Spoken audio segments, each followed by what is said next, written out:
Hello, so I've just got this exciting little beauty, the DJI Mini 2.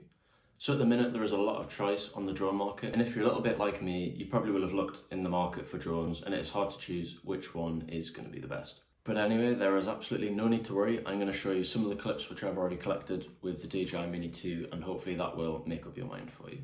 So all the clips were shot in 4K 30 frames per second. So watch and see for yourself how brilliant this little thing is.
Right, so I hope you enjoyed those shots, and I hope it was useful in helping you decide whether you want to get the DJI Mini 2 or not. But I think it's probably also worth noting that personally I think 4K you can capture pretty much anything beautifully, but I think it is a case of how you use it.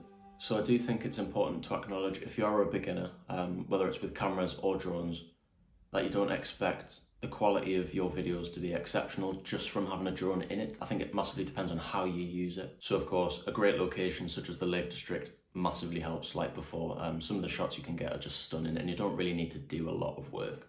But I do think considering other things such as depth of field, a variety of shots, and even music when you edit them, how you all put it together will really make a difference. So just getting a drone itself will not cut it completely, but I think it can take your level up massively. But anyway, I hope this video has helped you decide on whether you want to get the DJI Mini 2 or not. I think once I bought the drone, the skepticism and the stress turned into excitement. So hopefully that's a bit of a kick for you if you do feel like that once you get it, you read up on the regulations, you get your license, you get out and you fly it and you check the shots, you would probably be blown away like I was. So yeah, I hope that's helped. And leave a little thumbs up, I would really appreciate that. And click the subscribe button if you want to see more videos on the drone. Thank you very much and take care.